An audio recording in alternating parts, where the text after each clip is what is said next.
Feeling unheard, undervalued, and overwhelmed at work is more common than you think, but it doesn't have to be your reality. Let's have ourselves a pocket-sized pep talk because the truth is hard work alone isn't always enough when it comes to getting the recognition you deserve. If you listen to my show, you know this is a hot button for me. If you're tired of being overlooked and ready to take control of your career and well-being, this one's for you. A Pocket Sized Pep Talk, the podcast that can help energize your business and your life with a quick, inspiring message. Now, here's your host, Rob Jolles. Today's guest, mayahuchan, is an award-winning leadership expert, master certified executive coach, and best-selling author of Saving Face: How to Preserve Dignity and Build Trust. Named the top 8 global solution thinkers by Thinkers 50, she has coached thousands of leaders from Fortune 500 companies globally. Born in Taiwan and based in San Diego, Maya helps organizations build leadership capabilities and drive measurable results through her expertise in global leadership, strategic communication, and culture agility. Happy to have you with us and welcome to the show, Maya. Hello, Rob. Nice Thanks to see you. for having me. I'm so happy to see you as well. Well, good to see you. And Maya happens to be a Barrett Kohler author, and I love all authors. But when they come from Barrett Kohler, I like them a little bit more because that's one of my publishers. So nice to see you again. Maya and I see each other every now and then at an author's retreat that we go to. But anyway, pleasure to see you. And you know what? If it's okay, I want to go right at the recognition piece or the lack of it, because, I said something in the opening where sometimes hard work alone just isn't enough when it comes to getting the recognition we deserve. Why is that? Well, I've worked and coached thousands of leaders worldwide. One of the most common questions that the leaders are facing and asking me was that I've been working so hard. And I keep my head down, I focus on delivering results, and I do good work. And, you can see the result. But for some reason, people are not noticing me. I'm not getting the recognition I deserve, and I'm not getting promoted. And sometimes I don't feel like I'm not even visible to people, And this is the kind of situation I think more and more leaders are facing because we are working in a hybrid world. We're working in the virtual workplace, and people are constantly connected through social media, through digital format and a platform, and the Teams and Zooms. So everyone is showed up like a little stamps on the screen, right? And sometimes people turn their camera off. So then over time, that people don't recognize you. In fact, I'm currently coaching a CFO of a global company, and she told me that once she went to a global event, in an internal event, she was sitting next to an employee, and she's the CFO in the last 5 years. And the employee turned around and say, "So who are you?" It's somebody that is in that higher profile position, that because it's virtual, because it's global, that a lot of times people just simply don't recognize you, even you have a very senior title. So for people who are in the sort of a middle management position or in entry level, this become even more frustrating because they can be doing all the hard work but not getting the recognition that they deserve. But Maya, is that a cause of our moving to a virtual world, which I think is a contributor? But I got to tell you, this isn't a new topic in terms of lack of recognition. I remember 10 years ago, a number circulating that said 87% of people who left their job didn't leave because they weren't getting paid enough. They left because they didn't feel they were being recognized. And so I'm always trying to track that down as to, is it that we're not training managers how to give recognition? Maybe. My only concern is sometimes Yeah. as a former trainer, and I'm always going to be a trainer at heart, whenever there's a problem, you just throw it at training. It's like a dumpster. Give it to training, they'll figure it out. So I don't want to blame a lack of training, although I think it's a contributor. But I want to hear from you. Let's move from the virtual side to really almost an instinctive side, not Yeah. to recognize why. Yeah. Well, I think that training is certainly part of the issue, but as I am coaching and working with leaders, that um, I always wanted to encourage them to empower themselves to find that solution. It's very easy to blame my manager not recognizing me Mhm. or my coworkers don't pay attention to what I've done. But really, at the end of the day, that you can't change other people. The only person you can change is yourself. So look inside of yourself and think about what are some things that I can do to advocate for myself. What can I do to speak up more, to get my voice in the room, even though it's in a virtual environment? And what can I do to be more visible in a big global organization? And what can I do to really build my network, to expand my network so that I always tell my client this, it's not what you know, it's not who you know, but who know of you that matters. Mm. So how can you make that connection, expand your network and reach out to people so that people get to know you and appreciate what you have to offer and they understand your value proposition over time? If you do this consistently to continue to reach out, build that network and get your voice in the room and really add values and do hard work, that's a winning combination. When you do all of that, over time, you're going to become a go-to person. Then people are going to say, hey, let's call Rob. He's the expert in this. Or, you know what? I heard so-and-so made that comment, and I think that that's a great idea. Let's call Susie about this. So let's bring this person in. But you got to make that first, you got to go first. Be proactive and be very intentional about getting noticed. And I think people sometimes, whether it's a cultural or it could be just the way that we're brought up, we think we connect self-promotion as something that's as bragging, that's a negative thing. Oh, self-promotion is not a bad thing. It's actually making your value known to others so you can truly contribute and do your best work and have a bigger impact. Yep. So don't be shy about, promoting yourself. It's really about create win-win for the company, for yourself, and for your team. Yeah. Okay. I'm going to pay you a compliment. And the compliment is this: I am so used to hearing the answer, here's what management needs to learn how to do. You're the first person who said, yeah, okay, we're going to yes, management has a responsibility. But it's interesting. You're really almost a contrarian saying, but while we're on the subject, we have a responsibility to advocate for ourselves, as you just said. So if you don't mind, I want to stay on it just for a second more because I love that. But I'm a former Xerox guy, which means I love to create a process. I love to take and really put some meat on that bone a little bit. So maybe an example, because I am so locked into, as a corporate guy at Xerox, I didn't like playing the political game. That was one of my excuses. And my other excuse was I don't want to be the bragging guy. Okay, well, maybe that was some insecurity or whatever. Let's put that aside.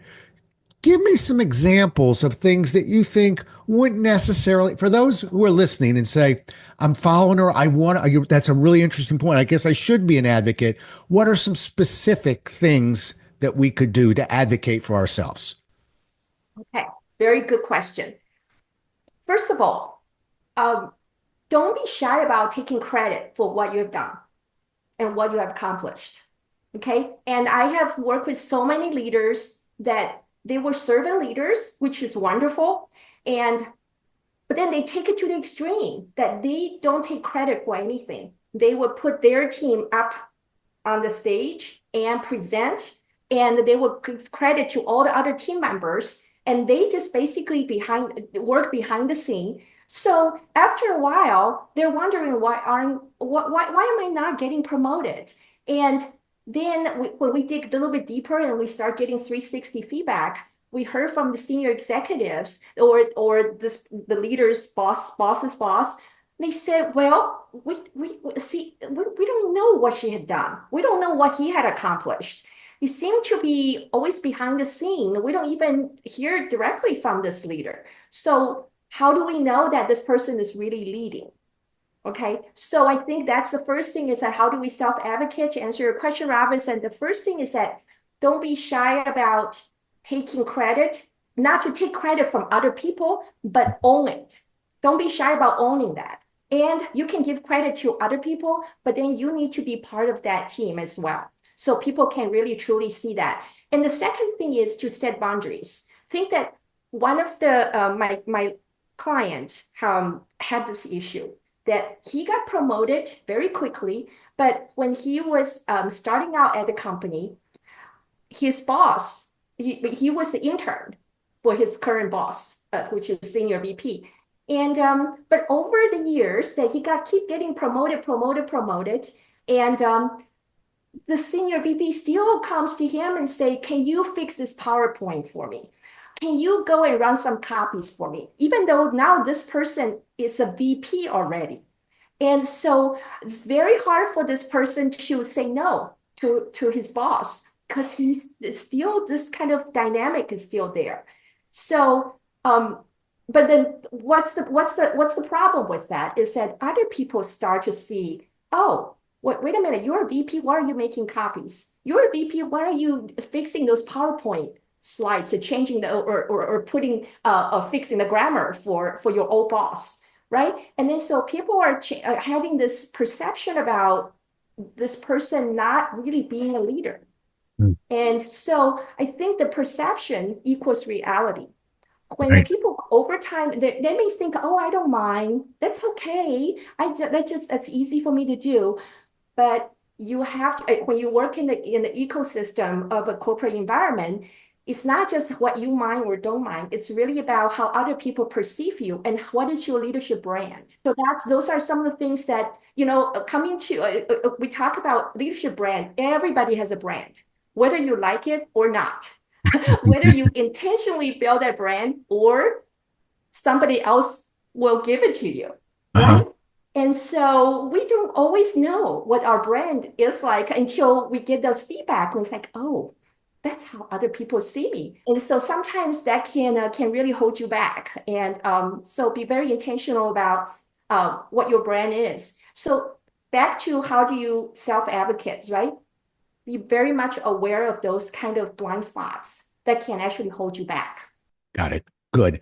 And I'm just going to put a cherry on that sundae. And you tell me if I'm right, but I'm also one who believes whether you're self-advocating for yourself or whether you're a manager trying to, carry the load on your side and do what you need to do. I've always found it's almost an exception to the rule to have a team that's so tight and so connected that they can celebrate each other's recognition. I've worked with sales teams. I've worked with sales, very competitive people. My point to you is I've always felt as a manager that when I gave recognition or if somebody were going to self-advocate, I'd want them to do it not necessarily in front of the whole team, that we can do this in my office. So we can have this conversation. Because as a manager, I'm protecting the employee. Remember, I'm the one who said, well, we don't want to make it feel like we're bragging or anything where it's political. When we don't do it in front of the rest of the team, it's not bragging. It's called a meeting. Okay? That's right. Yeah, we do it in front of the rest of the team. We never know how other people go, well, I'm pretty good at that too. And so I'd like to just offer that as something that we might want to keep in mind. Absolutely. And a lot of times those type of behind the door conversation or your senior executives can really change the perception of the other person about who you are. As long as you do it with respect and with authenticity, and also keep in mind, I'm doing this for the greater good, like personal gain. I think that people would look at you very differently, and you can actually get some brownie points there. Yeah, I will leave this. Well, I've got other topics I want to talk about, but I want to tell you, I could go 40 minutes on this, but I want to keep going. I just, for the salespeople who are going, what about us right now? Well, what about you? I'm just reminding you that, it's almost the same sort of thing. And take it from this amazing person that I met one time who's me, okay, who makes many mistakes. And one of the mistakes I made when I went into business is when I did a good job, I expected my customer to seek me out for more good jobs. Sound familiar? And Yeah. in fact, I learned it was getting kind of lonely waiting for that phone to ring or that email to drop in. I had to self advocate. I had to remind them. And then they were thrilled to work with me. But I remember thinking, what kind of salesman am I? I'm waiting for my customer to request me to do something. So why can't we think like that a little bit and say, we're not going to wait for the customer to come back and remind themselves of how good we are. Why aren't we doing that with the managers and the people we work with as well?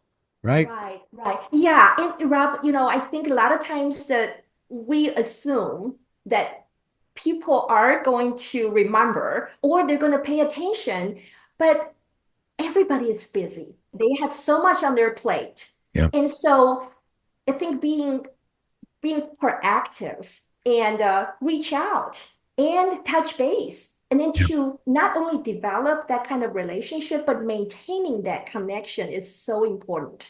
So people get frustrated or even resent the fact that, oh, how come my boss never noticed that I did this? Or I didn't get the kind of recognition that I deserve. And you start to get resentment because of that. But you know what? People don't always pay attention. You're not the center of their universe. How can you then reach out and be proactive and then just drop a note and say, hey, I just want to touch base. And then we did this project together and I'd really appreciate your support. Just that kind of touch base and then schedule a one-on-one with them or contribute something that they're working on or share an idea. Just that kind of, touch points Yeah. that you're creating that people appreciate it. There you go. Now, this has been really great because, like I said, I'm so used to going down what the managers can do to help alleviate this. And you're absolutely right. We need to self-advocate. Okay, I'm good. I like that. All right, let's shift a little bit. I know that you write about trust, so I got a two-part question for you. The first part is, and it's something that I struggle with as a sales trainer and and a person who writes about selling, which is okay, step one, whether we're selling, whether we're managing people, being managed, is to create trust. Well, other than that, Mrs. Lincoln, how was the show? I mean, yeah, I get it. But what I've always tried to find is some sort of process. And the funny thing about trust is, it's not quite that easy to process, to make it kind of repeatable. Do these three things and everyone will trust you. So let me hear your version of how do we build it? And I'm going to get you set for question number two, which is when it's broken, whew, how do we try and get it back? But let's do and that's the harder one, I think. How do we Yes. build it? Yeah, great question. And trust is something that you need to earn. Yeah. It's not something that you get automatically. And if we're not careful, we can destroy trust very quickly in a split second, right? And so one thing that I did in my when I was doing workshops at my clients, when the team building or do the leadership training, that I often ask them this question is that what are some of the actions or behaviors that you can do to build or you have done that really build trust Mhm. for you? Okay. And then the same kind of themes coming up over and over again. And it's again, Rob, it's not rocket science. Okay. What are some of the most common ones are be consistent. Do what you say you're going to do and do it. Yeah. Don't drop the ball. Okay. And do good work so that people can trust you that you will deliver. You're not going to make mistakes or do anything that surprise them. Okay. And be respectful. Don't embarrass them. right? When something doesn't go wrong, that you make sure that this is something that I wrote a book about, saving face, right? Saving face is about preserve people's dignity and build that trust.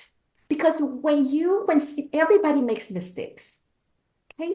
And when things don't go right, that how many times that you've done something wrong, and then if somebody actually says something to help you preserve that dignity, and then you're never going to forget that, right? And then and then does this help you kind of learn from that experience, and then you do better next time? It's not to get you off the hook, but really is to help you preserve that dignity. And then you learn from it, and then you can come back and have a renewed energy. And then you earn that loyalty from that person. Okay. So those are some of the really simple things that you can do every day. There's a big list of things but they're not rocket science. People can do this, but it takes consistency to do that with your colleagues, with your customers, day in, day out, to be responsive, do what you say you're going to do, and you deliver and do good work. Yeah. And another thing that to build trust is that people need to know that you have integrity and also you have their back. But just the good quality work is not enough. It has to be, you have to have that kind of character. So Right. people know that you're honest. I know you're not going to lie to me. You're not going to cheat. That's that integrity. And also, you're not going to throw me under the bus when something doesn't go right. And you're not going to stab me in the back for your own personal gain to make you look good. I know when I'm not in the room, you have my back. And when you do all those things, then you build trust. You know what? I'm connecting to this a little bit, believe it or not, a completely different angle, which is uh, when I work with speakers, trainers or professional speakers, and they say, I want an audience to trust me, or I want to bond with them. The first thing I tell them is, well, the easiest way not to bond with them is to rush it. In other words, to just manufacture it. Tell somebody, trust me. Do your best work. Get up there, be positive, tell the truth, do what you were brought there to do, and that crowd will begin to follow you. If you rush it, if you ask for it, it almost pushes them away. So now I'm sort of taking that and putting it into what you just said, which is, I don't know if I'm a manager or if I'm an employee. The moment a manager says to me, "Hi, everybody, now trust me, you can trust." I don't even know you. How about let me watch your actions, as you just said, and let's crawl before we walk and walk before we run, and let's get there. So I like that. It's so clear to me as a presenter. It's never been quite as clear to me as a salesperson. But I'm taking away from this that our actions speak very loudly. Um, don't rush it. Just do what we were told. Do what we've been brought to do. Do it the right way, and trust will follow. Right? Yes, yes, absolutely. And I want to build on what you just said, like as a presenter, as a speaker, right? Mhm. I remember that um, someone had told me it was a very good speaker, and then he said that, well, everybody gets nervous when you're up on the stage. And because people are so worried about how other people are going to judge me. How is the audience going to judge me? Oh, is it the way I speak? Was my content? Or my God, this outfit I'm wearing or whatever, right? And then when you are so nervous and how do you really earn that trust and make that connection and then to let go of the nervousness is not to focus on me. And then whether you're in a sales call or you're working with a coaching client or, or working or talking to a friend. And I find that so powerful is Yeah. that I'm just not going to worry about me. I'm just going to focus on them. Did that person tell you also that they weren't thrilled with the word nervous? That they said, don't use the word nervous, but use anxious? Because it sounds awfully a lot like me, what you just described there. And I know we've talked in the past. So Yeah. I might be crowbarring myself in there, but as you were speaking, I'm smiling, thinking, I know I say that to a lot of speakers, so I may be taking credit for that one, whether I deserve it or not. How about I can't disagree with it. I completely agree with it, right down to the part about people know this about me. They laugh, but I don't even use the word nervous. I eradicate that word from my vocabulary because I'm not nervous. I'm anxious. And anxious is good, and I can channel that anxiousness into energy, and I can work with it. That doesn't scare me. Nervous, I'm in the corner chewing my nails. That's I can't do anything with that one, so I just don't even use the word. But I'm with you on that. Anyway, I think that wise guy could have been me.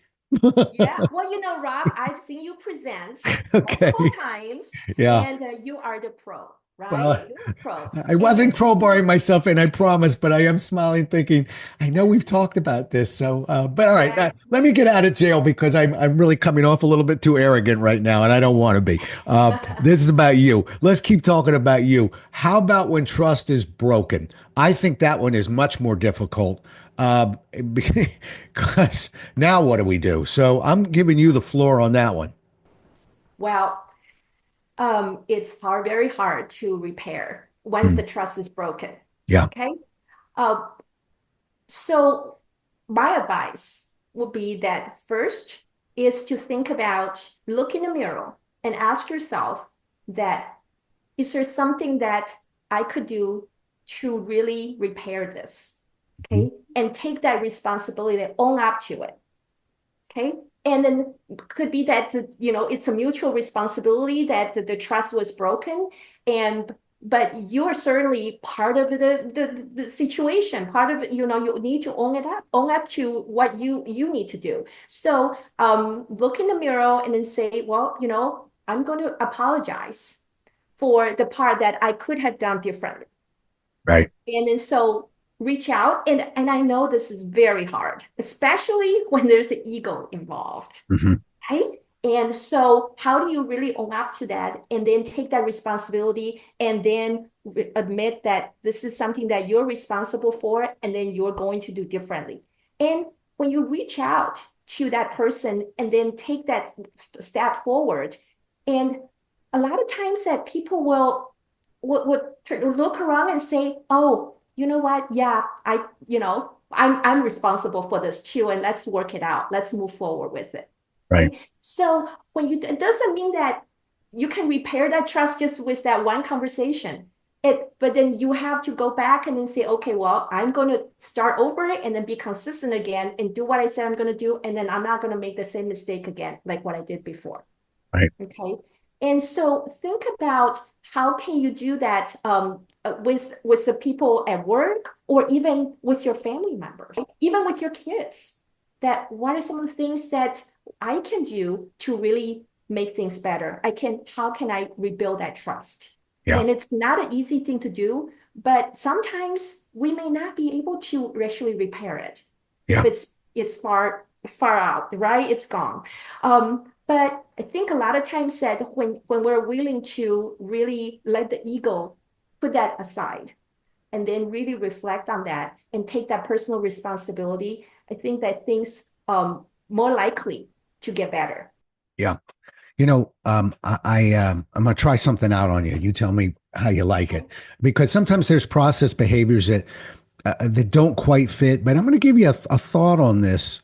And again, it's not something I had thought about before our conversation, but what I enjoy talking to you because you stimulate other thoughts that are coming from me at least. And people can always tell if you listen to one of my podcasts, you hear me just going from question to question to question. That means I'm not necessarily stimulated with all my thoughts. If I can't get off an issue, that's a good thing.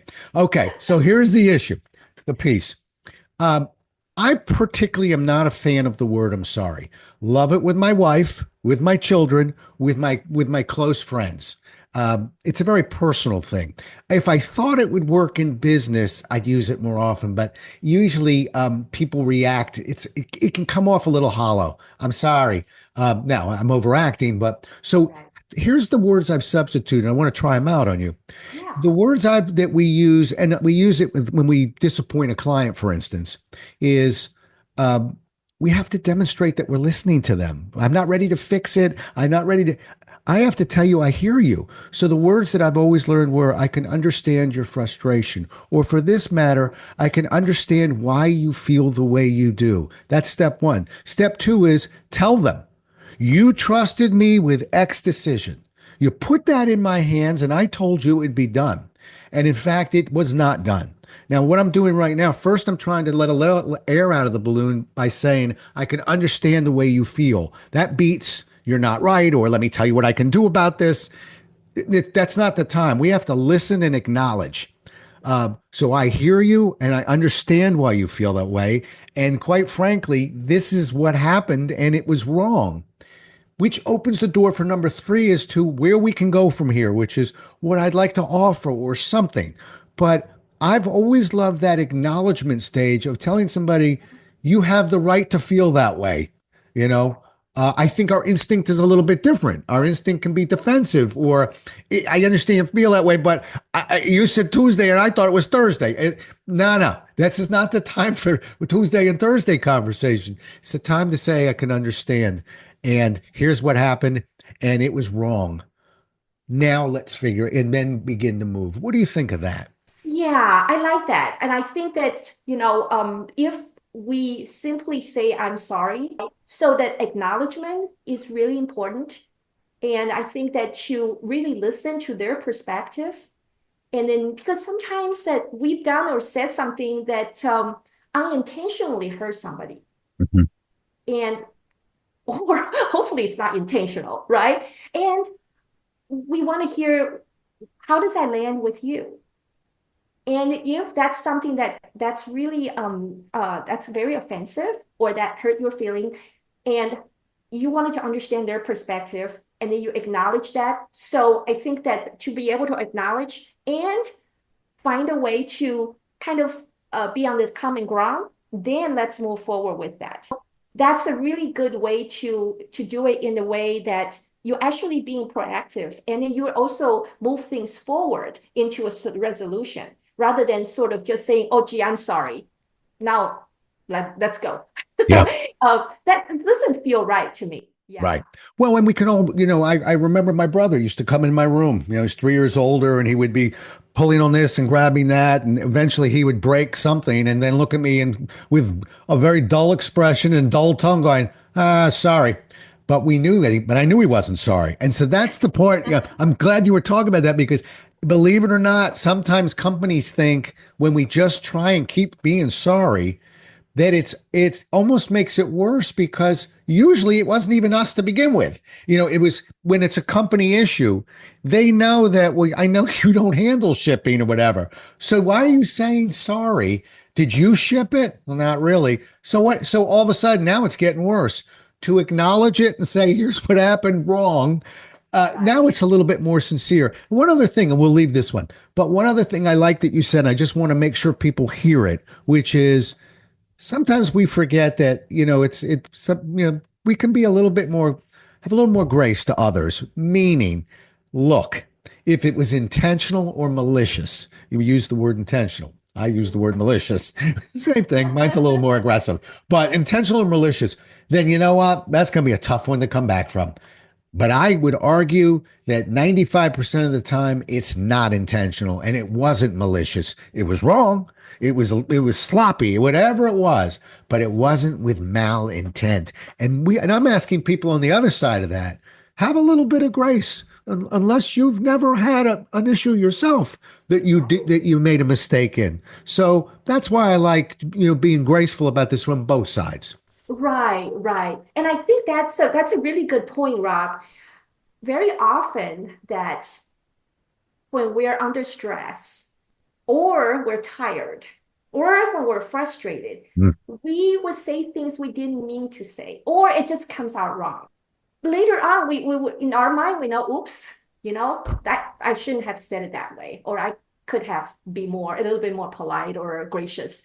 And, go back and really kind of let the other person know that what your real intention was. So if you can go back and then have that kind of conversation when you're more calm, and I think that the other person, I have leaders that who never say thank you, right? Right. And so that over time really offend people.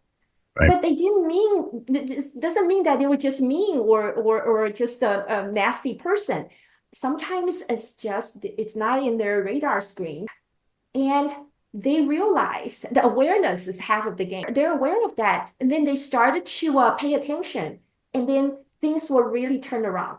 So I think that to have that kind of awareness is so important. And that's why we need truth teller in our work environment or at home. So somebody can really tell you point blank that this is what's happening. And then with the best intention, they try to help you. Get that feedback, you say, oops, okay. That's why people don't respond because they think I'm rude. And then those are the behaviors that you can easily change. You just have to be intentional and you have to have that awareness. Well said. And I like this truth teller part too, because we all need one. Because I got an army of people that'll tell me you're great or you did that really well. But when I see my evaluation slipping or something, I need a truth teller because, again, I'm not doing something consciously wrong in front of that room. It's an unconscious, incompetent behavior. I don't know that I don't know. And so I need a truth teller, as you say. I like that. All right, I want to climb into the book. I don't want you to go without climbing into your coaching a little bit because I know you work with thousands of people, leaders all over the world. But you focus on 3 challenges. I want to hear what they are, and I'm going to put you to the test here because on a good podcast, I'm hitting you with a big, deep question. On a good podcast, see if you can get this in about 2 or 3 minutes. Okay, so here's your challenge. What are the 3 challenges? And then kind of walk us through how each one plays out in the workplace a little bit. All right. I'm not going to put a clock on you, but let's see how you do with this. All right, professional speaker, go. Well, now you're making me anxious, not nervous. There you go. All right, channel it into energy. You'll be fine. That's right. That's right. Okay, so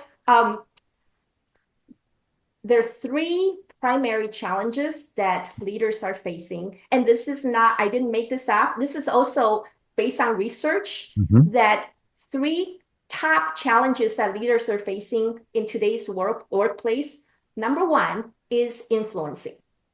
So, many leaders really struggling with that, what they need to drive change without formal power. Then, what are some of the practical strategies that they can implement to effectively influence up, influence down, and also across with their cross-functional peers. So influencing without authority, that's the first challenge. Really struggling with that. And you have to get things done, through other people. The second key challenge is that how do you develop executive presence? Now, this is a very intangible kind of concept about executive presence. What is executive presence? And what does it feel like? What is it? You can't feel, you can't touch it. It's not something concrete. So it's really your leadership vibe. Okay, it's at how people perceive you and how you show up every day in front of others, even under pressure. So that's the second, that people feel that is that something that I'm missing, that X factor? That's why I'm not getting promoted. And what am I missing here? Okay. And the third key challenge is about work-life balance. And I know that this is balance is the word that I don't really like to use because there's it imply that work-life almost like 50-50. You have to be like perfectly even, but that's not how it works in real life. But the concept of work-life balance, it's really about helping leaders live their best life so that they will be able to achieve what they want to achieve in their professional life, but at the same time that they can have a fulfilling personal life, whether it's with their family or with their friend or with themselves. So the work-life balance or work-life integration is the third key challenges that leaders are facing. So when I'm coaching thousands of leaders in the past, that those topics constantly coming up. And So, those are obviously there are going to be other issues as well that they're struggling with, but those are the top three. Good. Well done. And I'm looking at the clock. I wasn't even timing you. So there. But I'm sure you actually did. You actually nailed it. Which gives us time to bounce back on a few of them. First of all, you bring up the word influence and you make me smile from ear to ear because I'm not a leadership author, but I'm a sales author. So I like the influencing part. And we've always felt. I've always struggled with people that say, "Well, I'm a CEO, I'm a manager, I'm not a salesperson." Oh, you're not, huh? Uh, well, I just heard the word influence come from you, and a lot of times people they struggle with the real definition of sales. But when I define it as taking an idea, putting it in somebody else's brain, and making them feel like they thought of it. Now, how do you like that, influencer? But so there are process behaviors there. I wish that managers, people in leadership positions would not be opposed to learning the skills of influence. All right, and I'm going to skip to the third one. I'm not downplaying how we're perceived. I think truth tellers. I think there's some moves there, but that work life balance also struck me a little bit.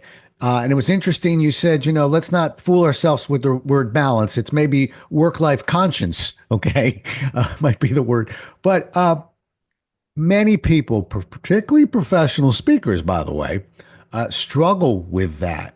So, what do you tell somebody who you're coaching who says, if I'm not on the road, if I'm not doing this job, I'll either not be able to hold my job, or if I'm in business for myself, I won't be able to get the kind of income I'm looking to get. What's the answer to that? Hold on, Whoa. folks. This is going to be good. Rob, and I don't think the audience know that I am professionally, I'm a speaker and coach and leadership educator, but personally, I'm a mother of triplets. Right. And I have two of my triplets are autistic, so they have special needs. Yes. So I think I have a fair share of my experience in terms of work-life balance because as a professional speaker, I travel constantly. Mhm. And especially when my kids were younger, that was a real struggle. And it was really difficult to not being able to be at home when I'm on the road. And so the skill trip is constantly playing. I think a lot of the professional women can really relate to that, right? And then they constantly worry about the kids when they're on the road, but then when they're at home, they're constantly thinking about, gosh, you know what? I should be doing this. I have deadline on this and that. So it's a constant struggle, and you try to fulfill both sides. And one of the key things that I realized early on, this is a personal story, and is to let go. Okay. And then to really, and then, so, the guilt trip is overrated. Mhm. Okay? And so to be able to really, truly um, find peace within myself is to say, I'm going to enjoy whatever I'm doing right now and then put 100% of my energy when I'm with my kids, with my family. I'm going to be them 100%, put my phone aside. I'm not checking email. I'm not thinking about work. I'm with them 100%. When I'm at work, I'm going to be 100% there. Okay. And so being able to really focus and compartmentalize that really helps me to have a peace of mind. And another important thing is to empower your partner at home. So this is a funny story that I have seen so many women that unintentionally, myself included, discourage their husbands or partner from doing their share by being too critical or too controlling. Okay, so I'm totally guilty of that. You see, my work require me to travel all the time. And then so both I have to travel internationally and also within the United States. And when my kids were young and when I have a trip coming up, I would spend hours every day leading up to the day that I leave to cook up a large amount of food. And I freeze them. And then I want to make sure that every day they have the food ready made. They can just heat it up and eat it, right? Right. As my travel gets more and more intense and more frequent and lasts longer, it's just not practical. I just couldn't do that consistently. Right. So one time, and I just feel terrible. And a friend asked me one time, it says, what do you think is going to happen if you didn't cook for them before you leave? What would happen? I thought, well, I think my husband will probably figure it out, right? And I don't know, but I'm not sure. I'll find out. So one day before Find my out. trip, I Yeah. told my husband, my wonderful husband Wayne, I said, look, I don't have time to make all the meals for you guys. Do you think you can manage it? And then he said, oh yeah, we'll be fine, sure. So then when I call home, my son Tyler, he was like 7 years old at the time, he will give me a detailed report every day. Daddy ordered pizza yesterday. We went to McDonald's this afternoon. He would just tell me, or Mama, the house was very messy. And then he was that little spy and giving all that report. And to make the matter worse, that one day I got an email from my son's teacher, Amy. And then this teacher, she didn't know I was out of town. So Amy wrote, Mrs. Chen, is everything okay at home? Because Ethan has been wearing the same t-shirt in 5 days. And it's a white t-shirt, now it's turning gray.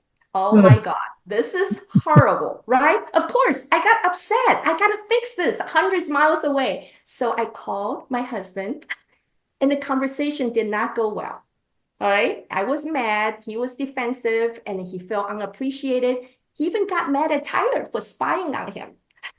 So, what are my options? I hang up the phone. I thought about I have two options. Option one, I could go back to the old ways, cooking all the meals for them and doing all the laundries. Option B, maybe I was the problem. I could be the problem. I expect him to do it my way. He was trying his best. I should give him a chance to keep my mouth shut and let him do it his way. It's not something that I haven't struggled with myself. Now, I struggled with it from a male perspective with my wife at home. But I will tell you the blind spot for me was I was getting beat up on the road, missed, canceled flight, this and that. Yeah. The Uber driver was nasty. The client wasn't that friendly, and I'm beat up. I'm dragging, and when I come in, coincidentally, my wife looks like she's kind of been beaten up, and I'm thinking, how come? How in the world can you Right. be beat up every time I'm beat up? And then I realized, well, wait a minute.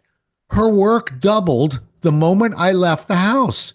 It Exactly. became twice as difficult. Well, of course, she's been beat up a little bit. So, point being that I think it's a blind spot even for the other person if the person at home has it together and knows how to do the laundry, okay, and is making the meals, there's still a challenge there because it does get much more difficult when they're used to that assistance. So it's a blind spot for a lot of people. For me, by the way, I just want to say on the work life balance part, it's a very challenging piece. It's almost Right. like an addiction where you can solve it, but it's solved a day at a time. It's Yeah. never solved permanently because just for professional speakers, guess what happens when we're not out as often? It's more difficult to get booked. Guess what happens when we're out a lot? It's much easier to get booked. The more we're seen, the more we get booked. So it's a challenging little puzzle. But my answer to all those who are listening that are struggling with that balance from a male perspective, or at least from my perspective, is uh, it's a day at a time. Put a measurement on it, and I'm not going to tell you this fantasy of how easy it is. It's harder when you when you work for balance. It actually makes work harder. So don't think things are going to get easy, but it's worth it. So Yes. and that's the bottom line. It's worth it. But I can't look at somebody and go, and you just do this and then everything is easier. No. But it's easier for those children. It's easier for that partner. It's easier for a functioning family. And daggone it, that's worth it. So, but the other side's going to be harder, but it's doable. Absolutely, absolutely. And when you're on the road, self-care is so important. Make sure you prioritize your sleep and you eat well and remember to still exercise. So I'm a firm believer that if I feel good, that I'm a better mother, I'm a better professional, I'm a better wife, I'm a better person. Yeah. And you hit on something. I just want 5 seconds. I want to add to what you just said because you threw out a few ideas and I'll tell you which one I want to put a pin in. Food. People underestimate food. I can, pizzas are nice and I can eat a pizza, but, maybe when I was 22, I could eat a pizza and just, go play basketball. Now, when you eat those kind of foods, you're going to get what I call a food hangover. You're going to feel it. And if you want to feel it, okay, do it on a Sunday and, or Saturday and feel it on your Sunday, whatever. But when you're out there working for a client, not only is it unhealthy for you, but it will actually diminish your performance. So you go out with me on a weekend, I'll eat not the best eater. You go out with me on the road when I'm performing, I am meticulous about what I eat because it affects the performance. So I'm glad you threw that in there. All right, I got 60 more seconds, but I can't let you go without hearing about your YouTube channel because I know that you're starting to put some time into that. And selfishly, I'm sort of looking at that. So, and so are a few people probably listening. So, quickly tell me about the YouTube channel. There's so many social media elements, but you seem to be focusing on YouTube. How come and what are you doing?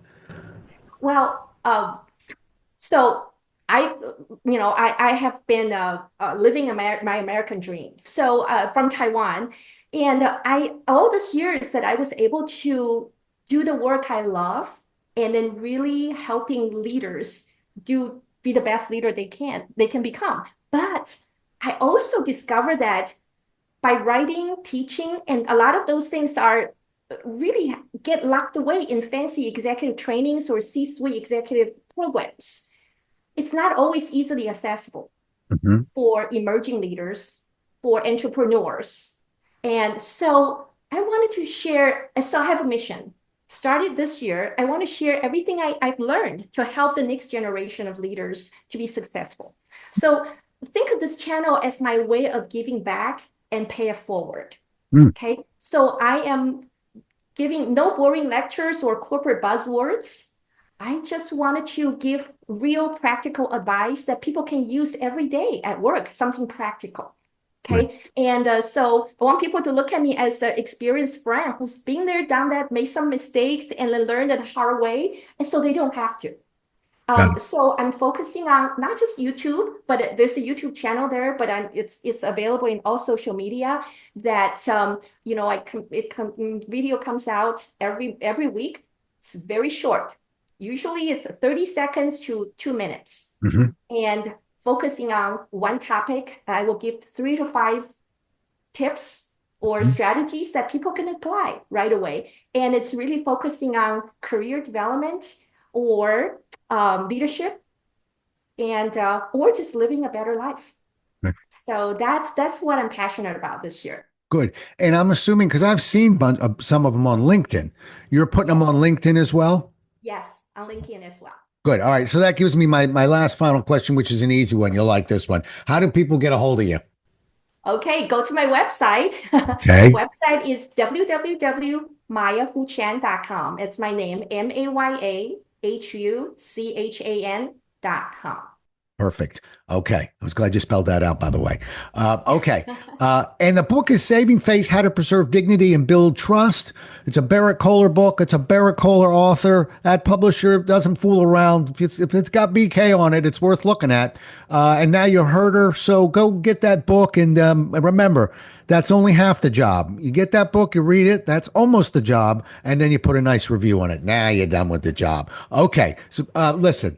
Been a really wonderful talking to you. You're really you're flirting with my record for longest podcast.